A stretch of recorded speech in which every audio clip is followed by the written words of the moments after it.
Welcome to the one of the only YouTube exclusive podcasts. I know it's been a while, but we are back, and I am back joined by Sam from OTB_WWE and Here's What YouTube channel. Sam, thank you for coming on. Hi, thank you for having me.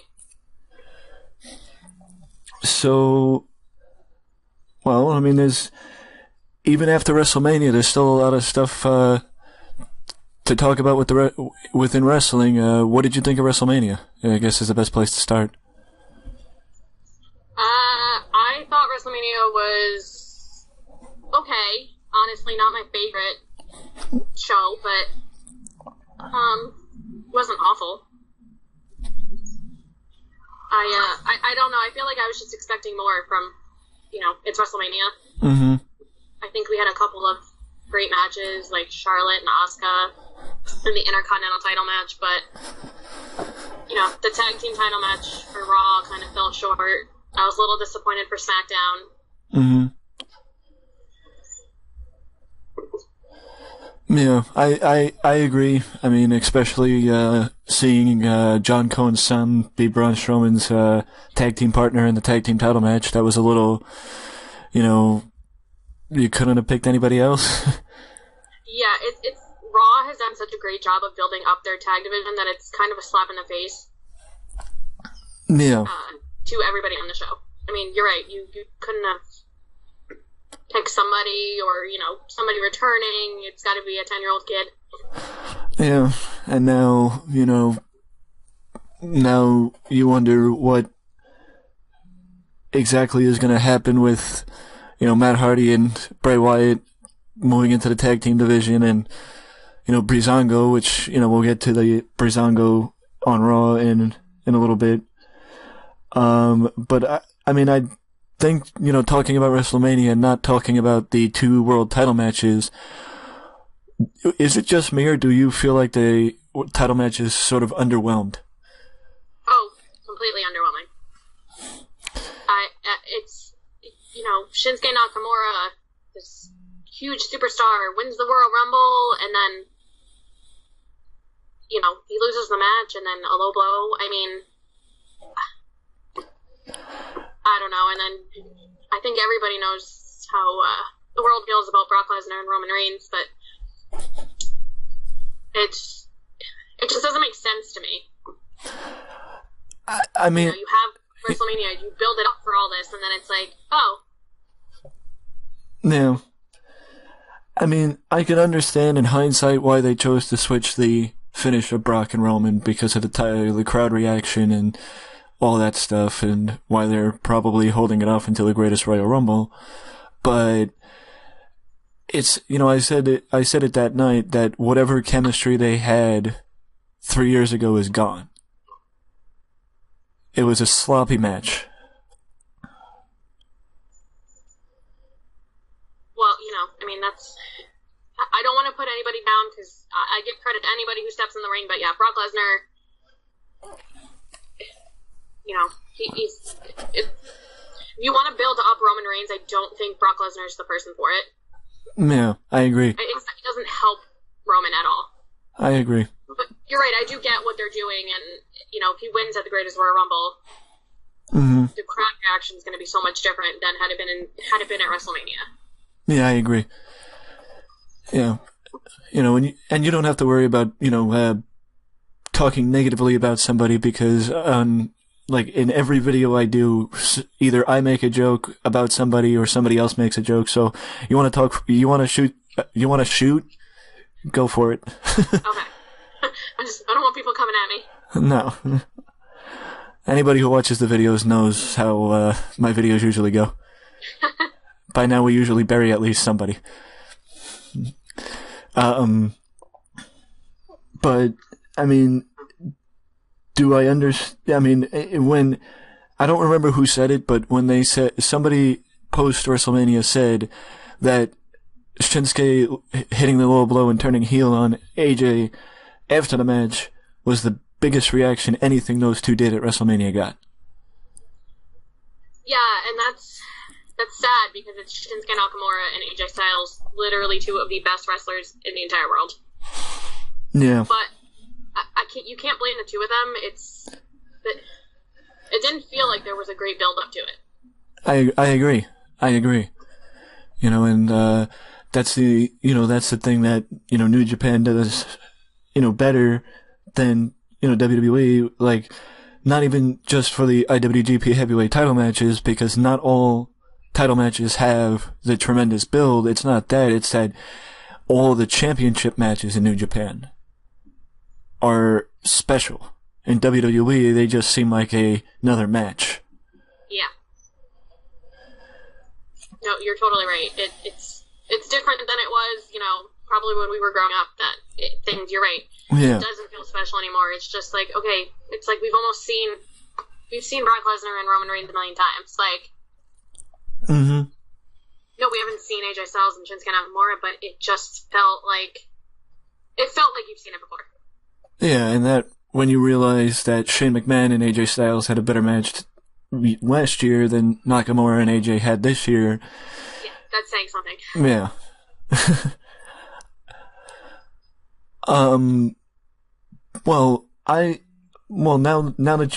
Now that you bring up how good, Nakamura is and how good AJ Styles is, I made a point in one of, the articles that I wrote on, I think I actually put it up on both OTB and Wrestling Express, that I don't see Nakamura's future in WWE. I see him leaving WWE after his contract and heading back to New Japan. I could see the same thing. It's so frustrating when you get, like, guys like Shinsuke and Finn Balor, and they come with all this hype, and then WWE guy they don't know what to do with them. Mm-hmm. And it's Shinsuke, you're right, I can already see him getting lost, especially, I know we're going to talk about it soon, but, like, with all the new superstars on SmackDown, I could see him getting lost in the shuffle, and he wants to wrestle. Mm-hmm. And it's just, he's not. I posted an article about when Shinsuke debuted a year ago, and she's like, I can't believe it's been a year, like, he hasn't done anything. No, and through no fault of his own. Yeah. What do you remember about Shinsuke Nakamura being on the main roster? I remember his feuds, but nothing worth a note. Yeah. Oh, he won the Royal Rumble, but then he lost at WrestleMania, like. Mm-hmm. So, you're right, I could see him leaving, but he's gonna thrive in New Japan. I can see that wholeheartedly. Oh yeah. Now, do you think that maybe with Sammy and Nakamura back in, I think it was NXT Dallas, that they set the bar too high with Nakamura? I didn't think about it, but now that you mentioned it, yeah, I think you may have peaked in NXT. I agree. NXT and the main roster are, you see it, unfortunately, all the time now. They're two different monsters. And mm-hmm. You almost wish you stayed in NXT a little longer. Yeah. Well, speaking of NXT, we can't talk about WrestleMania weekend without talking about NXT TakeOver New Orleans. Opinion on NXT TakeOver New Orleans? NXT has just gone above and beyond. Really, I feel like this past year has been, like, the year of NXT. Mm-hmm. There's never a bad match. Mm-hmm. They have their top people on that card. And I don't think you can walk away you could be disappointed that your favorite didn't win, but I don't think you can be disappointed in saying that you saw a bad match. Yeah. I think NXT TakeOver New Orleans, it was the culmination of a year of rebuilding the roster from the brand split and taking all that talent that they took up to Raw and SmackDown for the brand split and showing that NXT is back to where it used to be, because, look no further than what Dave Meltzer spoke about about the show. Yeah, last year, they lost their top people and now we have Aleister Black, Adam Cole, Shayna Baszler for the women's division. Mm-hmm. They are the future of NXT, and they showed that. I mean, they show that every week, but it's another caliber at NXT TakeOver, and then especially in New Orleans because it was the night before WrestleMania, and everybody brings their A game. Yeah, yeah. You know, and you can't not talk about NXT without talking about the hottest heel in wrestling in Tommaso Ciampa.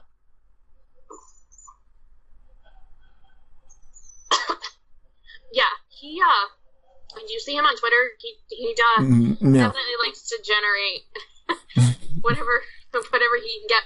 But you know what? It just makes, I kind of like it because it just makes it personal, and, like, you want Johnny Gargano to win, like, you just want to hate Tommaso so bad. Oh, yeah. That you have to root for Johnny Gargano, whether you're a Johnny Gargano fan or not. Exactly. I mean, I've been watching, you know, both of them. I've been watching Johnny since his early days in Dragon Gate, and Tommaso since his days in Ring of Honor. I'm most surprised about Tommaso Ciampa because from his days in Ring of Honor, he did not show any of this potential.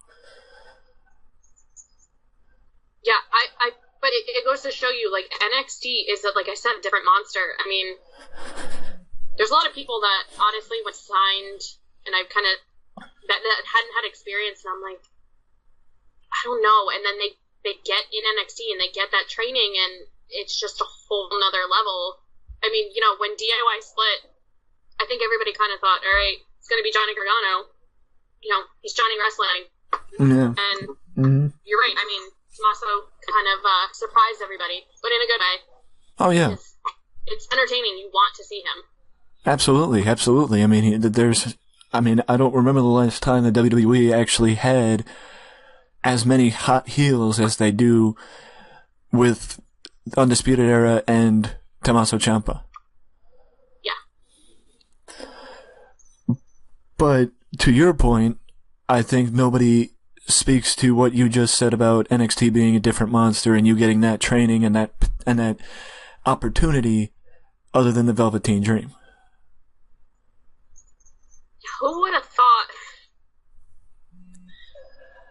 that Patrick Clark from Tough Enough? Yeah. Look at where he came. In a pretty, short amount of time. Yeah. I mean, that's, that is the people at NXT. I mean, have an all-star, system. I mean, it's gone from what it was when it started to what it's become. It's just unbelievable. I mean, and it's incredible to know that Patrick Clark is like 23 years old or 22 years old and is this good already. Yeah. Oh, he's got a bright future ahead of him. I've already seen people saying, he's going to get called up soon.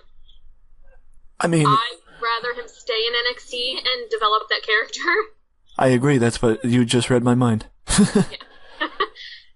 Because we've seen time and time again, that is a big problem with WWE, is they call, not that he couldn't do it, but if they want him to fully succeed to his capabilities, he needs to stay in NXT longer. I agree. Not everybody can be Elias because, the difference is, yes, Velveteen Dream has a gimmick, much like Elias with his gimmick, but Elias found his footing that he never had on NXT. Yeah. On the main roster. I don't know if Patrick is ready for the main roster. I think I agree with you that he should stay down there longer just to even revisit his feud with Aleister Black if Aleister Black's going to be given the long run with the belt, because I would like to see Aleister Black and Adam Cole fight again, and Aleister Black and Velveteen Dream most definitely fight again. Yeah. The NXT crowd and the atmosphere is just so different than the main roster. And you're right, somebody like Velveteen Dream, he's he's got to get that footing in NXT before he can step up. No, he's not going to make it. I agree. I agree completely. And before we, switch gears, I just wanted to get your thoughts on the idea that for the first time, and I believe ever, 2 matches on a WWE pay-per-view were given 5 stars from Dave Meltzer. The 6-way ladder match for the North American Heavyweight title and the unsanctioned match with Gargano and Ciampa. Did you ever think that Meltzer would give a WWE pay-per-view 2 matches on a WWE pay-per-view 5 stars? No. But that just goes to show you how unbelievable NXT is. And that's the thing, that it's the developmental. It's not the main roster. Yeah, and if that is developmental, then we got a lot to look forward to on the main roster. I agree. I mean, especially considering, the last time WWE got a 5-star match was Punk and John Cena in 2011 at Money in the Bank. And now, this year, they have 3 5-star matches, 2 of which involve Johnny Gargano.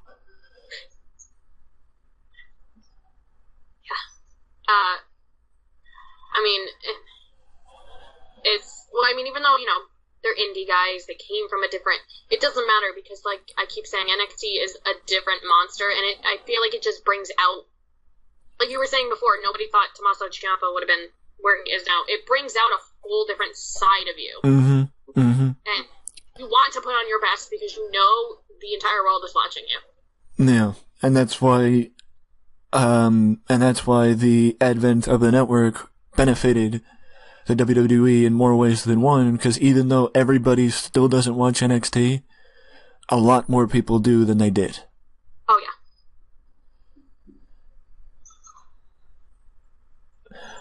So, now, to, I guess, follow the timeline, overall, before we go a little bit in depth into it, your overall reaction into this year's Superstar Shakeup. I was a little underwhelmed, but it was definitely good moves, and I think SmackDown got the better end of it this year. I agree. Do you think it was better than last year? Yes. I agree. I don't think there was enough, I hate to be corny, but I don't think there was enough shaking up last year. This year it was a big swaps. Changes this year. Yeah, I agree. Which favorite move for SmackDown, favorite move for Raw? SmackDown getting Samoa Joe was, I think, their biggest acquisition. And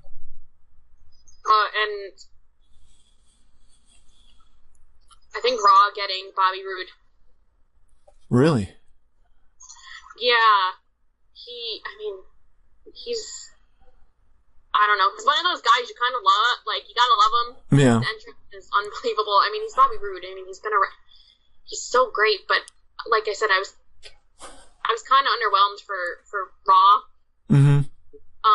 But I see Bobby, going after the Intercontinental title at one point, getting a run with that. Yeah, I could see that too. I sense you're a big fan of Bobby Roode. I'm not a huge fan of Bobby Roode. I really think Raw's gets were underwhelming to me. Yeah.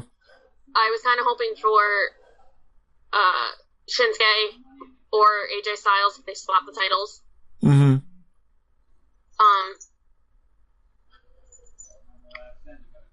But I don't think anybody else is going to make a huge of an impact coming from SmackDown to Raw other than Bobby Roode. He was already in the main event on his first night. Yeah, were you happy to see Kevin Owens and Sami Zayn switch over? Or would you have preferred to see the angle keep going? I kind of forgot, with their whole thing about not, being free agents or being fired. I think them being on Raw is going to be good. Sami Zayn, I've been a huge fan of Sami Zayn since NXT. Mm-hmm. It's been frustrating watching him getting lost Mm-hmm.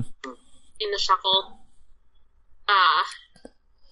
Although, I would like to see him and Kevin Owens get a tag team title run on Raw. Yeah, I think they should. I mean, if anything, the Raw Tag Team division, like you said, it was a slap in the face at WrestleMania, and that resetting might not be a bad idea, and adding, Sami Zayn and Kevin Owens and Matt Hardy and Bray Wyatt to the tag team division wouldn't do anything but help the division. No. My problem with Raw's tag division is they kind of just been slapping teams together. Mm-hmm. But I mean, Sami Zayn and Kevin Owens, you know what they're capable of. Yeah. Together as a tag team. Although I would also like to see them have singles runs, but mm-hmm.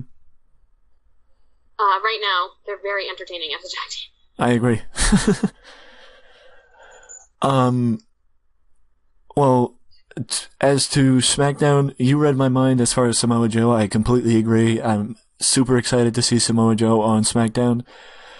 But I think I'm going to go with Dolph Ziggler and Drew McIntyre just out of the intriguing factor of, are they going to be a tag team? What are they going to do if they are a tag team?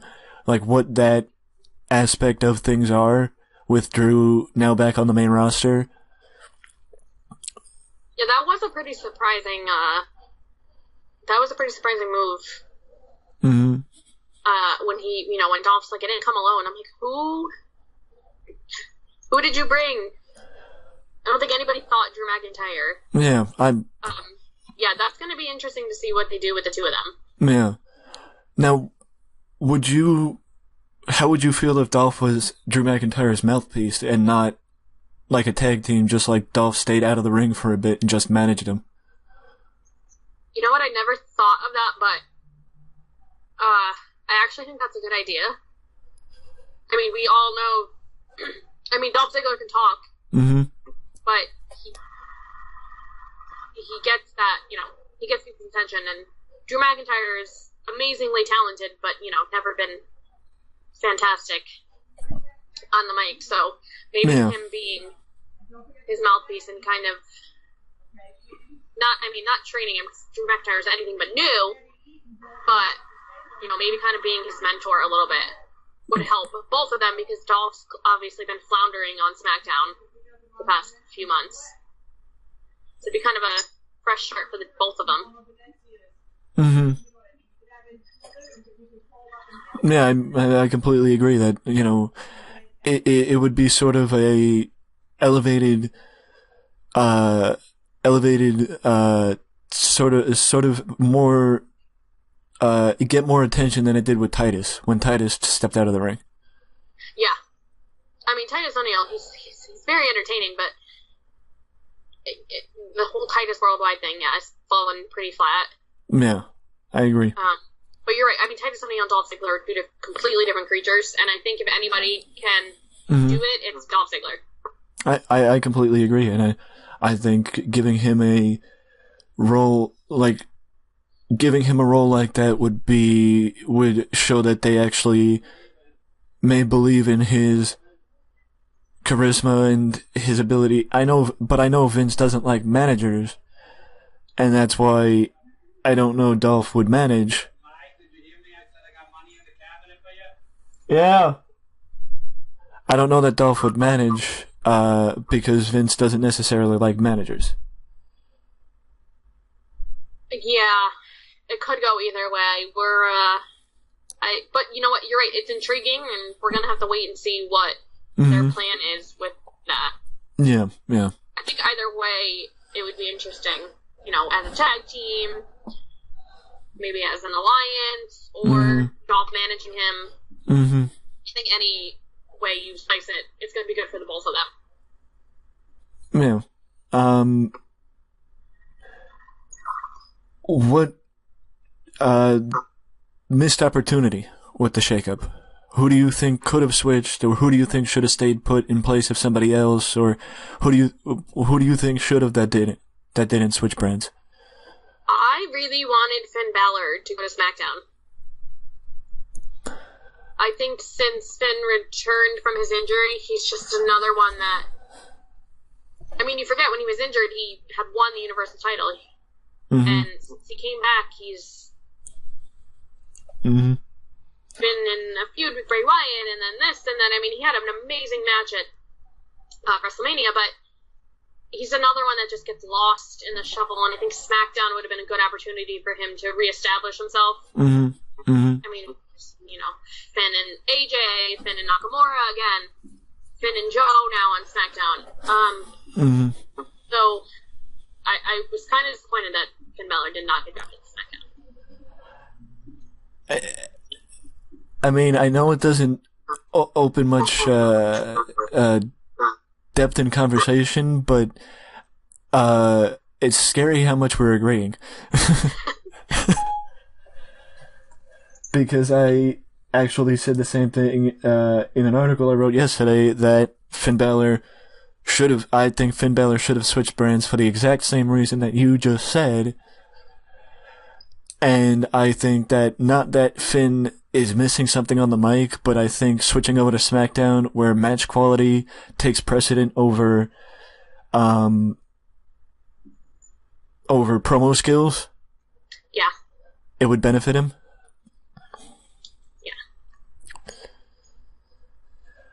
Yeah. SmackDown, you're right, is more about, you know, those quality matches. As you're right, Finn's not missing anything on the mic, but it's just, he's not gaining anything by being on Raw. Mm-hmm. At this point, he would have only had, you know, been, I can't think of the word. It just would have done him better to be on SmackDown. Yeah. Now, just for a test, who would you have liked to see switch over to Raw? I actually wanted to see the Usos move from SmackDown to Raw. I just feel like they've done. Mm-hmm. I mean, in terms of tag teams, you know, in WWE, I mean, the Usos have been on top of their game the past year. Mm-hmm. But I almost feel like they've kind of they've run out of opponents almost on SmackDown. I would have liked to have seen them come to Raw, get a fresh start. Mm-hmm. And I just think, again, I think swapping brands is great for, you know, fresh opportunities, and I think the Usos deserved a fresh opportunity. I mean, I'm not disappointed they're on SmackDown, but I just think Raw would be a good fit for them at this point in their career. Yeah. Even with, you know, the Bar coming over to SmackDown, it would have been better to switch the two best tag teams in WWE. Even though now Sheamus and Cesaro can have a feud with the Usos. Yeah, that's gonna be. I really hope that they feud pretty soon. I guess you're a little happier that they're on SmackDown now. Well, but now it's like, who's the top tag team on Raw? Nicholas and Braun Strowman.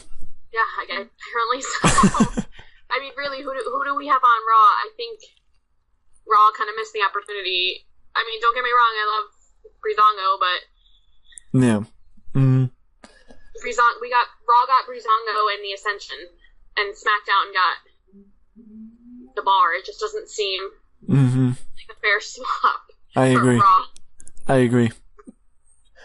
I mean, it seems like they're trying to rebuild the Raw tag team division, which, I mean, it makes more sense to rebuild them with strong tag teams than starting from square one with all the tag teams.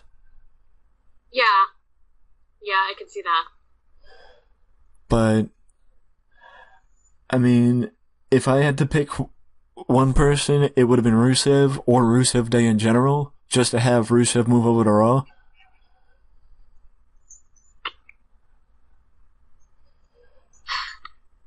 I don't know, I kind of like him on SmackDown. I mean, I can see why you want him on Raw, but... Yeah. I mean, I don't think the change of scenery is going to make a difference. I think whoever backstage that doesn't like him is still going to have favor over him being pushed. I'm just hoping that their idea of him not getting a push isn't because of, oh, he's the evil foreigner, he has to stay as the evil foreigner, you know, he's always been the evil foreigner, his stuff's not supposed to get over. You know what I mean? Yeah. I mean, you can't, you're supposed to, this is what the crowd wants. I mean, you cannot deny the reaction that Rusev gets when he comes out. I agree completely. So I know you can't please everybody, but clearly, the majority of your audience is very interested in Rusev. So whatever you have against him, maybe you should try pushing him and see where it goes. I agree. I mean, it would give, SmackDown, I mean, I know with Daniel Bryan back, SmackDown doesn't really need another top-heavy babyface, but with Samoa Joe, Shinsuke Nakamura, and pretty clearly Big Cass being pushed as the top heels on SmackDown, they need another face. Yeah, I mean, Daniel Bryan and Jeff Hardy, I guess? I mean, is that... I mean, that is fair, but, I mean, with Daniel likely feuding with Big Cass for at least a month, I'm hoping more than a month, I'm hoping it's, enough to get Cass over, but with him basically occupied, Randy Orton? Yeah. That's why Finn would have been a good move to SmackDown. I agree completely. Or even Rollins, had they brought Rollins over to SmackDown and kept Jeff on Raw. I agree. I agree because that's one of the reasons why I said to pick Rusev, because if you're gonna slide a top babyface over, you need another top babyface going back to Raw. Even though they classify Rusev as a heel, the reactions speak otherwise. Yeah. You may think he is, but everybody else sees it differently. Yeah. So now just to sidetrack away from WWE and just give a shout out to an upcoming New Japan event. Sunday, April 29th, New Japan is going to be holding a show. The name escapes me because I don't remember the name of it, but it was something, out of the ordinary. But the reason why it sticks out is because Minoru Suzuki will face Tetsuya Naito for the IWGP Intercontinental title. And it also includes an 8-man tag team match with Chaos against the typical babyface tag team that Tanahashi usually is included in when he's not performing in a singles match. The reason why this show is worth noting is because I think it's going to be another great show from New Japan, and it just shows how, what I was saying earlier with them making every title match seem special, that the IWGP Intercontinental title can actually main event a show. Yeah, which is what you would think a promotion would want for a title match. I agree. But clearly, New Japan and WWE are on two completely different levels. I mean, and not being negative towards either organization, but... Yeah. You were saying New Japan's more about, that wrestling and the storytelling when it comes to a match, as opposed to drama and, the TV aspect and everything that goes into WWE's matches. Yeah. Wow, you are by far the most positive person I've ever had on as a guest. I guess that's a good thing, right? Oh yeah. Trying to be positive. You don't want to ruffle any feathers. No, I don't. Nothing wrong with that. But yeah, April 29th, I know most of the people listening probably are, North American fans, but with New Japan's expansion, that doesn't mean necessarily that you're not a New Japan fan, because New Japan has done wonders as far as expanding into the United States. Yeah, I've seen quite a lot of it, even amongst, my wrestling friends on, Twitter and Tumblr are really getting into New Japan. Which, I mean, it's not surprising, but, well, in a sense that if you are a true, like, wrestling fan, you're going to want to watch New Japan. I agree. I mean, it's wrestling to pure wrestling. I completely agree. But, you know, not everybody has the opportunity to watch it, so... Yeah. It'll be nice, you know... I agree with... More people get it. It's just a show of agreement between me and you. I know, people are going to be like, come on, disagree on something. I don't think that's going to happen. No.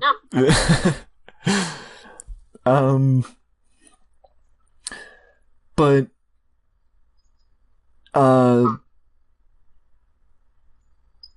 I mean, it's good in a way that, you know, I mean, New Japan's always had a presence down in Mexico with CMLL, because, I mean, they've had a working agreement with CMLL for probably close to 20 years now, and now they're finally breaking into the United States due to, in part, their working relationship with Ring of Honor. Yeah. Yeah, I mean, it's just bringing in all of the amazing talent that literally, I mean, you know, every country now at this point has to offer. You know, WWE is definitely going to have, within the next few years, more competition, I think, than they've had in, you know, the past 10 years. I completely agree. You know, the landscape of wrestling on TV, and everything is changing, which is a good thing because you want competition. Well, I mean, you should want competition if you're, you know, from a business standpoint, you should want competition. Yeah, I agree. I mean, and I think, you know, no offense to Vince, but I think with him shifting his focus possibly to the XFL and less, you know, giving Triple H more control over the main roster, once he does that, I think that would be the best time for more competition, because I think Triple H would be able to keep more eyes on WWE with more of a focus shifting back to, you know, I'm not going to say the Attitude Era, because I don't mean, you know, TV 14 and stuff like that. I mean the more intriguing storylines and the more old school focused mentality of give people a reason to come back and watch. Yes, I mean, you've seen what Triple H has done with NXT. Yeah. And it's only a matter of time before, you know, that comes to the main roster. And you're right, it's going to be that timing where they're going to start competing with New Japan and Ring of Honor, and, you know, you need to give me a reason to watch WWE. Yeah. You got to keep the stuff, you know, entertaining. You're not the only, I don't know what the word is. You're not the only, you know, you're not the big boy on campus anymore. Yeah. I mean, before you know it, I mean, I want to say they sold out in California again this year, and I mean, it's only a matter of time before they start running more shows, you know, in North America, and with the support of Mark Cuban, who owns Access, and, you know, is a big supporter of the wrestling business, you know, I mean, not to mention Billy Corgan and his investment into the NWA, you know, and just the vast difference in the social media presence of the NWA since Billy Corgan took over. I mean, I thought Jeff Jarrett was crazy when he said that wrestling was on the brink of a golden age, but I mean, maybe not this year, maybe not next year, but I think you're right. I think sooner or later we may be on the brink of a golden age again. Yeah, I don't know exactly what changed, but it's becoming more mainstream now. Yeah. And it's, you know, it's cool, I feel like everybody liked wrestling back in the 90s and the 80s, but now it's kind of becoming more cool. Yeah, it's like wrestling, and people are making more of that crossover. I mean, I'm not talking about John Cena and The Rock; they're two completely different. But people are being able to make that crossover between, I mean, Ronda Rousey signing with WWE was a huge. I agree. Get for them, because now it's like we have like this huge superstar from MMA. No. And now she's doing this, and I mean, it's just more attention, and it's only going to generate, more attention, which is always a good thing, regardless of if it's positive or negative. There's no such thing as bad press. Mm-hmm. Oh, no, I agree. I mean, especially, WWE, as they have the special ability to turn even negative press positive, it seems. Yeah, they're pretty good at that. Yeah. So I guess the next thing on the list would be the greatest Royal Rumble. I mean, first, your thoughts on them holding a show in Saudi Arabia? I mean, it seems a little strange to me. I don't know if I don't know how big their market is over there. Yeah. I'd imagine they'd have a big enough market to, to be able to do this. But I know, complaints I've seen. I mean, if it's airing live, it's like on a Sunday at like 12 o'clock in the afternoon. It just seems very strange, and especially so close after WrestleMania. Mm-hmm. It's I don't know. It just seems very weird. Yeah, I mean, I guess I could understand, generating interest in in a new market or whatever the point. But I agree with you. I mean, it seems very strange to do it, especially you're making the show like such a huge deal, but. I mean, is it a huge deal for the fans in the States, or like, is it going to be a network special? Is it like, like, because like, you're only going to see the Saudi Arabia people are going to see it live. Yeah. Are we going to see it on tape delay? Are we going to see it live? Or, like, how is that going to work for the North American people? Because I'm not saying that that's not good, because it's basically just they're on tour in that area of the country and, the world, and, that happens. It's just that they're doing a big house show. Yeah, and then it's like, it kind of almost like with The Undertaker having his match, it's like, wait a minute, like, you want me to believe that The Undertaker's done, but now here he's fighting a casket match, like... Against Rusev, of all people. Yeah, am I supposed to just completely ignore that? Yeah. Or is it supposed to be part of the storyline? Mm-hmm. You said, I understand what they're doing, but I mean, yeah. I don't think it's necessary to make this big of a deal of it. Oh no, I completely agree. I don't know what the point of the show is.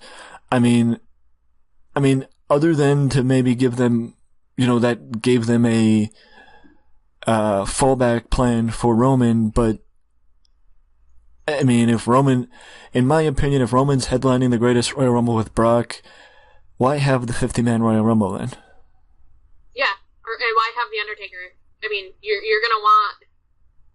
Don't you want people talking about Roman Reigns? Yeah. And not everything else that's happening? Yeah. You're jam-packing it with things. Yeah, exactly. You're making too much going on one show, and not to mention John Cena and Triple H for the first time in like 7 years. Or whenever the last time it was they actually fought each other. Yeah, I'm really not understanding the mindset behind this. Yeah, me neither. It's like completely ruining everything that you're supposed to believe what's happening right now. Yeah. I mean, especially it makes the WrestleMania match, like you said, with Taker and Cena a little bit more puzzling, considering Cena lost in such short order. You would have thought that Cena was going to disappear for a while. Yeah. And, we're supposed to believe The Undertaker is the dead man, and that was his last match. Yeah, and then it's like, wait, nope, he's fighting Rusev in a casket match. Well, yeah. I don't... Unless Rusev's putting him out. I mean, unless Rusev's winning. I mean, that would be the only logical thing that could come out of that. But, what is the point of this Battle Royal, this Royal Rumble? I don't know. Did they win? Did they win something? I was thinking about the same thing. I don't know. I haven't heard anything. Why are we having a 50-man Battle Royal? Like, why are we calling it the biggest Royal Rumble? Because it is the biggest Royal Rumble. It's, biggest by 10. I mean, it's just... The whole thing is puzzling. I completely agree. I mean, and it's... Like, not to play that card, but how could you call it a big event with all WWE's done with the women's division and not have women on it? I mean, I understand it's the part of the world that they're going to, but I mean, I don't think it'll negatively affect anything they've done with the division, because I mean, the only division looked worse than the women's division in the last year is the U.S. title division. Yeah. I mean, we had it was only a couple months ago, Sasha and Alexa fought in Abu Dhabi for the first time. Mm-hmm. I mean, why can't they be... I agree. Why can't they be here? I agree. I guess it's, stricter... It might be stricter, yeah. Stricter restrictions or whatever. Yeah. I mean, and are these the only matches, that we have going on? From what I've heard... I mean, this huge event, and that's it? I think tag team I think the SmackDown tag titles are on the line, from what I remember. Whoever, Matt Hardy and Bray Wyatt, and, see, this just goes to show you Raw's tag team division. I don't even know who they're facing. Yeah, me neither. I don't even remember. Oh, the Bar. Oh. So clearly we already know the outcome of that. Yep. Well, that's what, not to, give, What Culture Wrestling a shout out, but why, I understand why Breezango beat the Bar on Raw. Because the Bar's leaving, Breezango's staying. But the Bar are also facing Matt Hardy and Bray Wyatt at the Greatest Royal Rumble for the tag team titles. Yeah. So, why not have a not clean finish? Especially if they're remaining with the Raw brand until after the Greatest Royal Rumble.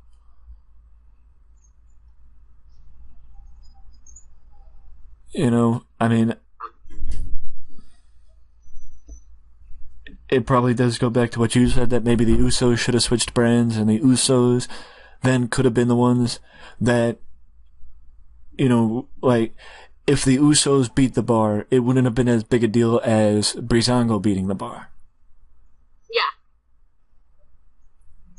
Yeah. Not to disregard Breezango, but that was the team that was fed to the Bludgeon Brothers first. Yeah, Tyler Breeze and, Fandango, they're talented, they're funny, they're great, but you're right, Oh, yeah. That's why, Raw's tag team division at this point is just... pretty bad. Yeah. Yeah. To say the least. Well, speaking of Raw's tag team division, before we get to the, TV deal, how disappointed were you that Paul Ellering is likely headed back to NXT? Yeah, that was very surprising and odd. I know, I think speculation is he just didn't want to work, the main roster and all the house shows, but, not everybody needs a manager, but I think Authors of Pain do. Yeah. I mean, he brought them to where they were in NXT, and I just fear that without Paul Ellering, they're gonna slip right down the ranks on the main roster. I agree, especially with if they go the route of Drew McIntyre protecting Dolph Ziggler. I think that Dolph Ziggler should have did that with the Authors of Pain instead of Drew McIntyre. Not that McIntyre wouldn't benefit from having a mouthpiece, like we both said earlier, but it's just like you said, I think the Authors of Pain needs something to have them stick out, to be something other than, like with the Revival, I know it was injuries that stopped them when they first got here, but when you get called up, you need that something to make you stick out.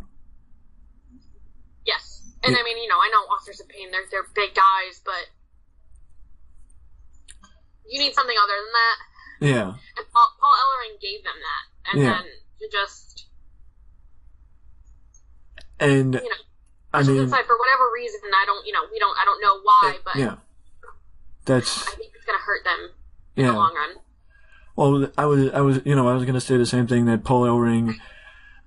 we don't know the official reason why Ellering chose to... that they chose to not have Ellering stay with the Authors of Pain. I can say that it possibly is that Vince never liked managers and does not like managers.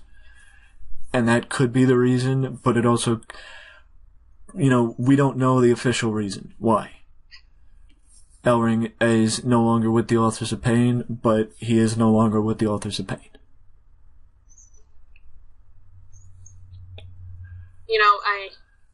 I just think we're gonna have to wait and see what happens with them. Mm-hmm. I mean, I see exactly what you're saying. You're right. Vince more than likely doesn't, but I don't know. I mean, Vince, I think he doesn't see it the way fans see it, and yeah. Triple H is clearly running more of the day-to-day operations, so I think if Triple H had his way, maybe if it wasn't Paul Ellering, like I said, I've heard people saying that maybe he didn't want to work the full schedule because, it's a different monster than NXT. But even, pairing them with somebody else. Yeah, like I think... Quite possibly. Yeah. It would have been a good option. Well, and it's also, indicative of the difference in brands with Zelina Vega staying with Andrade Almas on SmackDown. Because like you said, without Zelina Vega, Almas is nothing what he was, what he's become. No. Yeah. And again, we've seen it time and time again with people coming from NXT onto the main roster and just not connecting. I think if they left Zelina Vega in NXT, he would have been, we haven't seen him debut yet, but bringing Zelina with him was the best option for him in the long run. Yeah. I completely agree. Before we get to the TV deals, I think it's worth also mentioning that the B-roll, just for the viewers listening, the B-roll that I have in this is unused gameplay that I recorded prior to recording this podcast, to have something running in the background, and it is gameplay from Total Extreme Wrestling 2016. For those who don't know what that game is, it's a computer simulation wrestling game where you can be the owner or booker of any wrestling company from basically any era, decade that is available for the game. The current B-roll is of 1970s with 1970 with the WWF, due to the fact that Bruno Sammartino recently passed away. So I figured, what better way to use the game than to have a B-roll of Bruno. Man, that's just another huge loss for the wrestling community. That's pretty cool that you got that. Yeah. Running in the background. I don't always make the connection, but when I do. But I also want to take this to also offer condolences to the family, friends, and fans of number one Paul Jones, who also passed away recently, because as they say, it comes in threes. First, Luscious Johnny Valiant, Bruno Sammartino, and now Paul Jones. We lost three legends of the business. Anything you want to speak to about any of those three? I just think it goes to show, when you see all of the wrestlers currently talking about these guys, how big of an impact, wrestling, and I mean, superstars from that era have had on people nowadays. Whether you see it or not, I think, they all kind of have it, and it's great to see them honoring, all these guys. It's hard when you lose wrestlers. I've seen it said, like losing a professional wrestler is like losing a superhero. I mean, for people who grew up with wrestling, they kind of are your superheroes. I agree. So it hits you hard when, people you grew up watching aren't here anymore. Yeah. I mean, I'll just, point this out that during, I think it was last August when Nate had his health scare, I was recording a video when we were getting updates, and I couldn't speak about it without I actually had to stop talking and let my guest take over to compose myself, otherwise I was gonna start crying on the while recording. Yeah, I mean, you grow up with these people, and you see them, once a week at least. No. There's no off season, as it's said, when it comes to wrestling. So. Yeah. I mean, obviously we didn't grow up with Bruno and all these people, but it's still. It gets to you, and that just speaks to the power of wrestling. Yeah, I completely agree with you. I mean, I didn't grow up with Dusty, but I remember, that was the hardest hit I've ever been with a wrestler passing away. Yeah, I think Eddie Guerrero hit me pretty hard, but yeah, losing Dusty and then Roddy Piper so soon after, it was just like... Yeah. And I would put in that, it might be tough to say that you idolize certain people if you didn't grow up with them, but just learning so much about them and watching them, and in a way, with how long Nate was in the business, we did grow up with him. I know you probably, started watching around the same time I did, and, from his days in WCW and to his entire run with the WWE, it's not going to be easy when that day finally comes. No. Yeah. I mean, obviously, we didn't see him when... Yeah. In his prime. First started. Yeah, and it maybe in his prime, but it doesn't make it any less painful. Yeah. When, and it almost makes it worse when it's like, I mean, not even considering Charlotte Flair being his daughter, but the impact he's had on, your favorite superstars. I mean, Triple H. Shawn Michaels. Yeah, I mean, all these people were so impacted, and you can see how impacted they were by, people like Ric Flair and Dusty Rhodes and Warrior, that it's just... Yeah. It almost makes it worse. Yeah. No, I mean, I agree, and I will also note that something that slipped my mind was that Luscious Johnny Valiant is actually also included in the 1970 database, but this is before so it actually is even more of a good B-roll because both Bruno and Johnny Valiant are accounted for, even though this is before Johnny Valiant became Johnny Valiant, and it was when he was John Sullivan. which basically means it's before he moved to Indianapolis and teamed with Jimmy Valiant. And once again, to anybody wonder, no, I don't know that offhand. I know that because when Johnny passed away, I did an article on him and I did a little bit of research, and it's just that, in surprising effect, I have somewhat of a photographic memory when it comes to wrestling. If only it was with school. Yeah, right? Yeah. If only my wrestling knowledge came in handy. Yeah. Yeah, wrestling's more fun. It is. But to something more, or something less somber, the rumors have been popping up, and not just from me. For any of those cheap plugs, there are a lot of great articles on the OTB WWE section of On the Bleachers. That's on the BleachersSportsNetwork.com.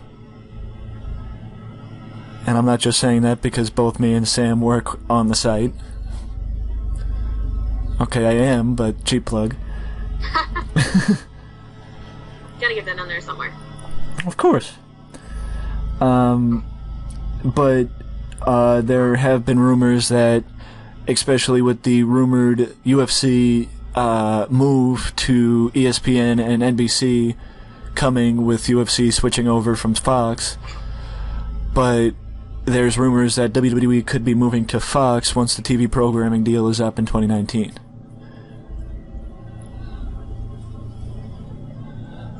That would be a huge move for WWE. It's only going to open them up to more viewers. Mm-hmm. I think Fox is the perfect network Yeah. for that. Mm-hmm. The main thing is, from what I'm hearing, Raw would switch back to 2 hours if they did move to Fox. And I cannot say I disagree with that. Now, do we know the channels? Not yet. It's more than likely, probably at least, either SmackDown or Raw, or both of them would be on FS1 or FS2. I don't think either one of them would be on broadcast television. I'd be surprised, though. I mean, you never know. Vince has been, going for the PG rating.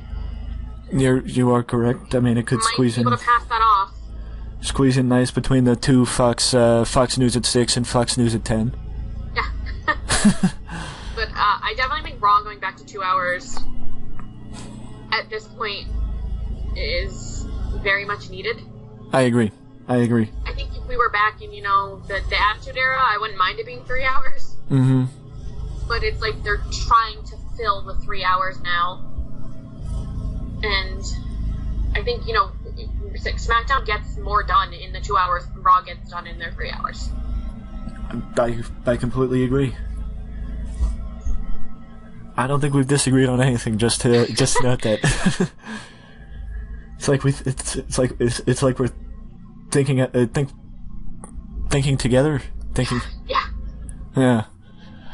Same wavelength. That's it. Yeah. But yeah, I completely agree. I mean, I think Raw would benefit most from being 2 hours again, and I mean, even though I think that, you could, speak to this, do you think that more lower mid-card acts moved over to Raw this time in the Superstar Shakeup to maybe add depth to the roster? I mean, I'm not saying, Bobby Roode or Jinder Mahal are lower mid-card acts, but I just feel like, with the Zack Ryder and the Mojo Rawley and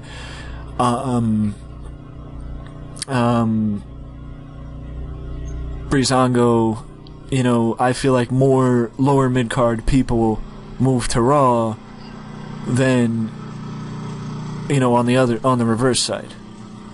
Yeah, SmackDown definitely got the people that SmackDown got left, pretty big holes in Raw's roster.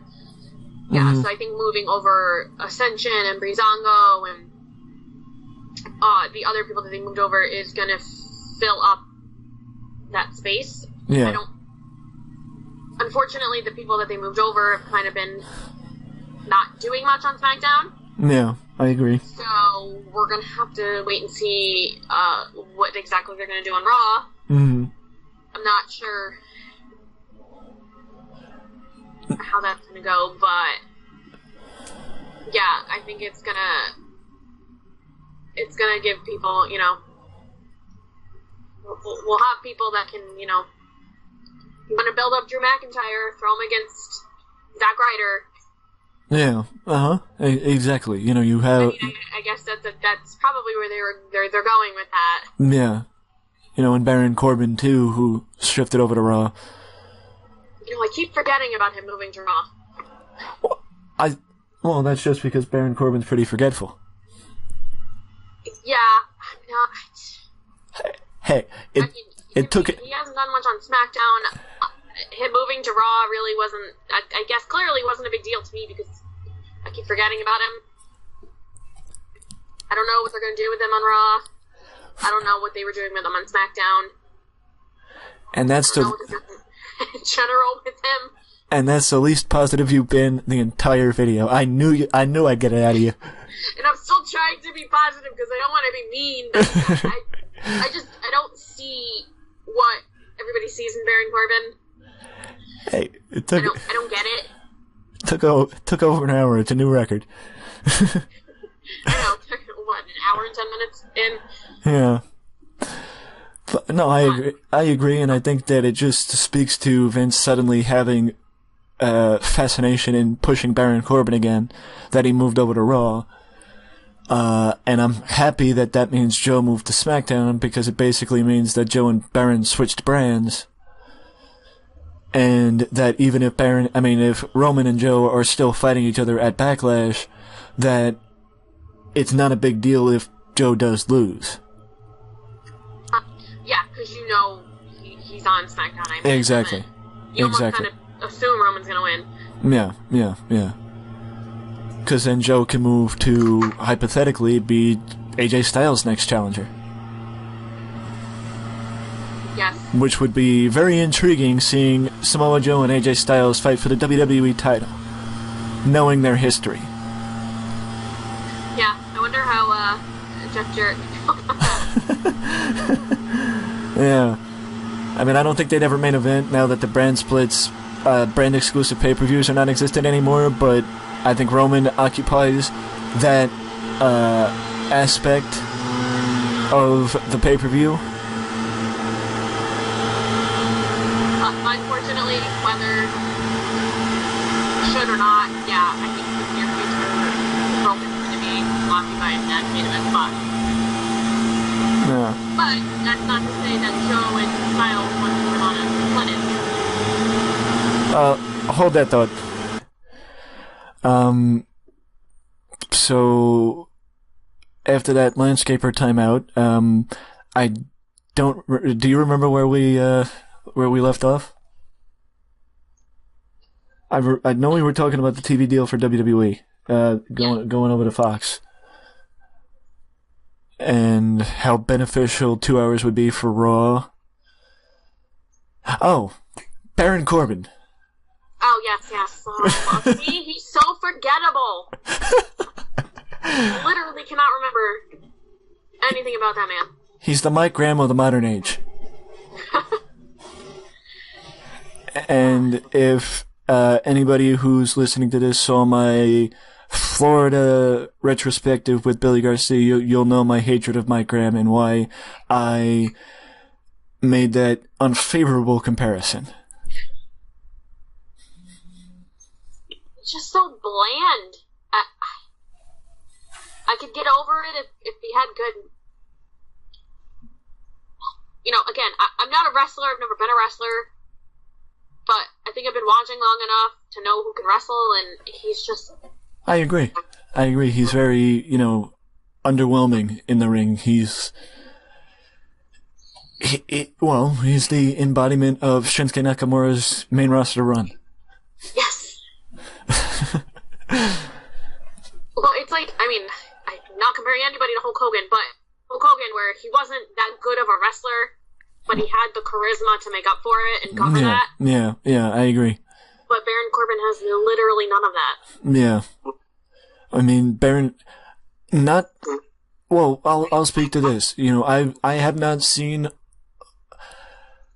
I mean, this might be a random comparison, but it also speaks to what we spoke about earlier with Paul Ellering, but TNA missed the boat with Magnus. Nick Aldis in the NWA, I don't know if it was Billy Corgan or Dave Lagana, but whoever partnered him up with Austin Idol, I've heard nothing but great things about Austin Idol and Nick Aldis together. That, you know, like, Nick Aldis, he forgettable on the mic from what I remember.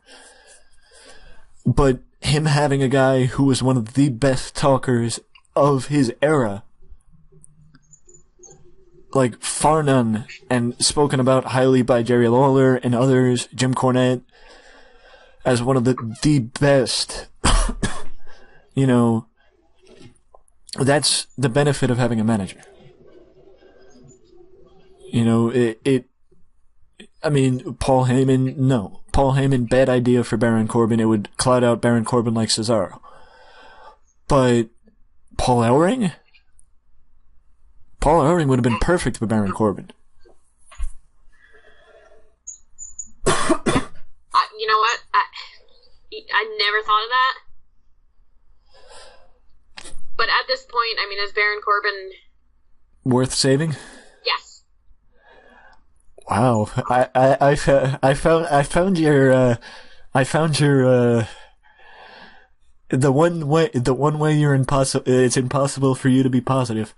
I didn't realize I disliked Baron Corbin this much. Yeah. That's the fun of recording with me. You always bury someone. We usually bury TNA, but today we bury Baron Corbin. Well, you know, let's give TNA a break today, and we'll. Hi, Baron. I hope he's not listening. If he is, he probably blocked me. Yeah. Probably blocked you too. It's all good. Yeah. Wouldn't be the first time I got blocked by a wrestler. So, well, that's that could be a topic for a different video. So the best way I think to wrap things up is by asking the question rather, what are you most excited about in 2018? Even though, you know, we're almost 5 months into 2018. What are you most excited about that hasn't happened yet in 2018? That's a hard question. I gotta rep the girls here. I have been hearing rumblings of a possible women's tag team belt, which only seems logical considering the women's revolution lately. So I am just looking forward to more steps in the right direction for, you know, the women's revolution and more matches like the Elimination Chamber and just I want to see the girls take a step in the right direction and not go backwards. Yeah. It's been such a great past few months, and I'm really hoping to see that continue in 2018. I completely agree. I am going to agree to that only because, I mean, being honest, I was one of those people that always thought, you know, like speaking back to the, you know, TEW game, I would always book the match as a bathroom break match and never have, you know, I would pick a company based on them not having a women's division. But now seeing, you know, partially seeing WWE and how, you know, Bayley and Sasha and them were, you know, so successful, and also, actually running the game and seeing women can get good ratings, it has changed my opinion of them. I mean, do I still think that there is limitations for women in WWE? Absolutely. But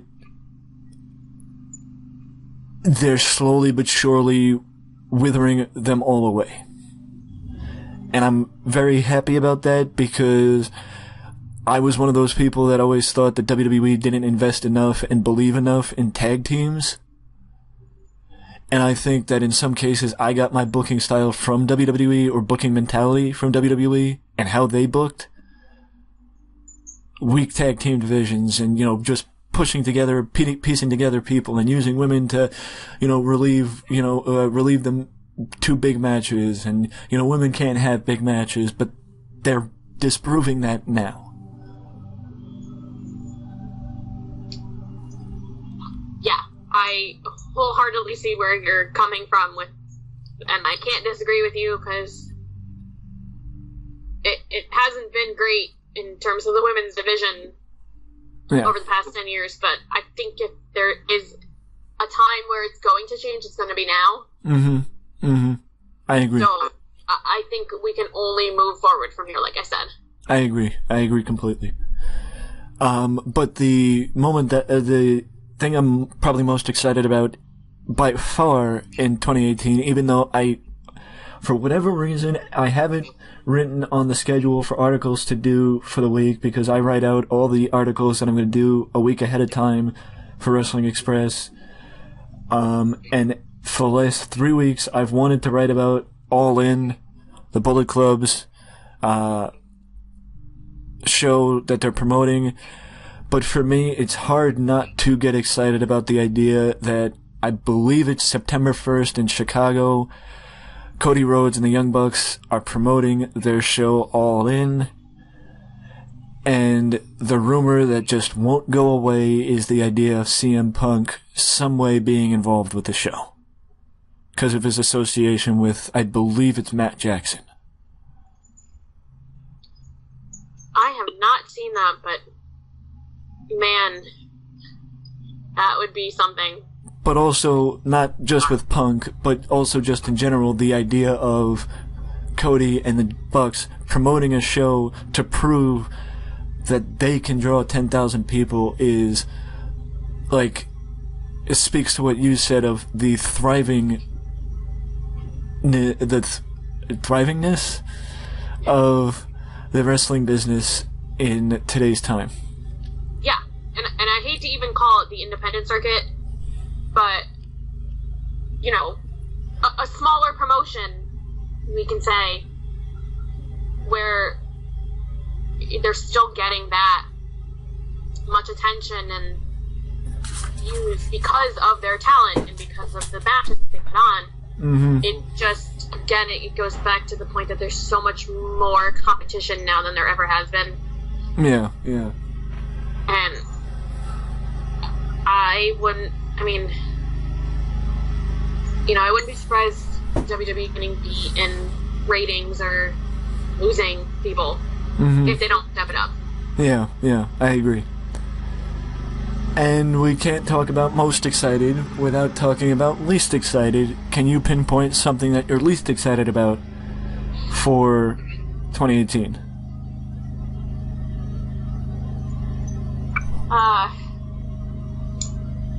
I'd probably say the Universal title picture.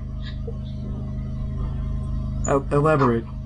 It's been very one-sided. Yeah, I saw something online. It was like Finn Balor lost the title, never got a rematch. Kevin Owens still waiting on his rematch.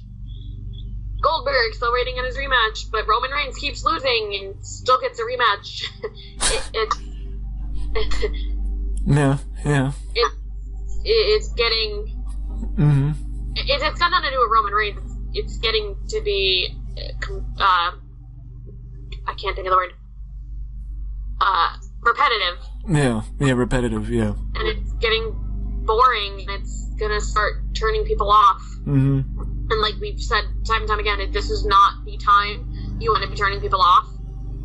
Yeah. This is the time where you have the New Japans and the Ring of Honor thriving. Yeah. So I'm just not looking forward to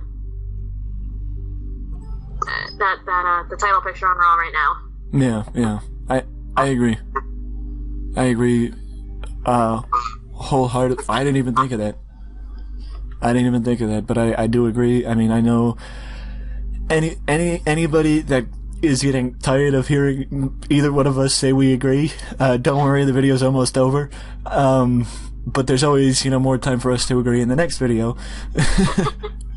Maybe we'll disagree in the next video. Maybe. But if you, if I can least excited,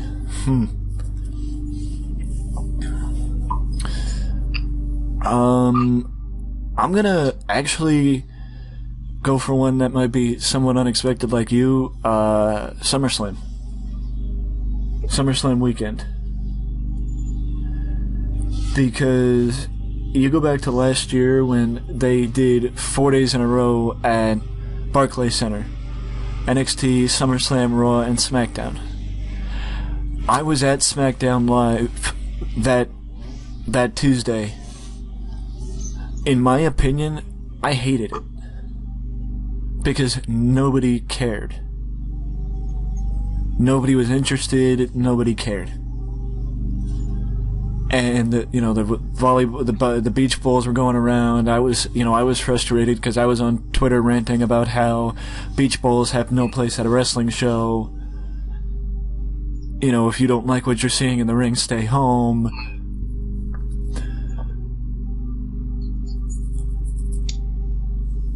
I didn't think of that. Well, the reason why I can say I'm not looking forward to it is because I know expense-wise, it's cheaper to stay at the Barclays Center all 4 days. Yeah, it makes sense from a business standpoint. But you're in the tri-state area. You have arenas in Connecticut, Brooklyn, Manhattan, Uniondale, all of which that are capable of holding Raw, SmackDown, NXT, or SummerSlam, and switching the show. Switching the location at least once. Oh, and in Jersey, too. Because you have the Prudential Center in Jersey, you have the Garden, you have the Barclays Center, you have the Coliseum, you have... I'm drawing a blank on an arena in Connecticut. We have Harbor Yard in Bridgeport, which is in the tri-state area. I've actually heard about that. I've actually heard of that arena. Yeah, well, and as somebody from Connecticut, we don't get them very often, so I would take it. Yeah. Well, I know there's usually independent shows at Foxwoods, right? Or sometimes. Or is that just one that I saw that was at Foxwoods? I have one. We have a few independent shows that kind of run in random halls. Yeah, same here. I mean, I just went to the XL Center in Hartford this past Monday. For Raw. Oh, okay. Yeah. I was unfortunately working for both parts of the Superstar Shakeup, so I did not watch it live, but I did hear everything regarding the shakeup. Was the crowd a buzz, or was it a good show, or? It was a good show, and the crowd was definitely into it. They don't come here very often, so it's I guess it kind of makes it almost better because we're very vocal. I mean, I guess you grew up in the wrong era. I mean, they used to do pay-per-views in Connecticut. Oh yeah, I mean, well we had a Coliseum literally 15 minutes from where I live. Yeah. They tore it down years ago. They used to come here all the time. guessing the Hartford Coliseum. No, New Haven. New Haven. Oh, wow. I didn't... Not to insult Connecticut, but I didn't know there were two Coliseums. Yes, well, geez, I mean, that's how the Coliseum has been probably 15 years now. Yeah, you're right. I did grow up in the wrong era. Well, I mean, hell, WrestleMania 2 was at the Nassau Coliseum, and that's 15 minutes away from me. Oh, man. We had... Was it 12? I think 12 was in Hartford. Yeah. 12 was in Hartford at the Hartford Coliseum, and they had another... They had it was a... I mean, that was a time when Vince stuck to the territory of just doing major events in the tri-state area. Yeah, which, and hello, WWE is headquartered here. Yeah, that's true. That's true. I want more shows here. That's true. You would think. Yeah. I feel like one of us need to cut the other off and wrap this up, otherwise we're going to keep talking. I know, yeah. So, I can definitely say that I would love to do this again. Yes, me too. Yeah. So we'll keep in touch with this, but before we go, I would just like to give you the opportunity to let anybody know how they can find you on social media. Yes, hold on one second, because I'm very bad and I don't know what my Twitter account is. You can find me on Twitter. I am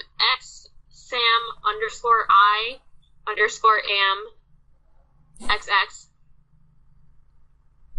And I also have a Facebook page linked to about Here's What, which you can find on Facebook.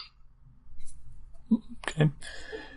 And since I am sort of co-owner of the site, I will throw it out once again, otbsportsnetwork.com. Sam is a writer, as well as I am a writer for OTB Sports Network. And, I mean, if you're on this channel, then you know WrestlingExpress.net, and at Wrestling Express with one S, because of the Twitter character limit on Twitter handles. So with that being said, Sam, I thank you for joining me on Express Talk. Thank you for having me. And thank you, the viewer, for listening to this video, and I hope you enjoyed the B-roll. It's going to be fun having to put together a B-roll for the next hour and 27 minutes. I thank goodness that I cut ourselves off when we did, because it's going to be a lot of B-roll. But either way, let me know down in the comment section below what you think of anything we spoke about in this video. I know it was a lot of information. I know me and Sam both rambled about certain things.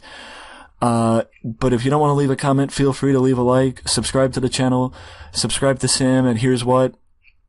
And ding dong that notification bell to always know when a new video comes up on Wrestling Express. Till next time.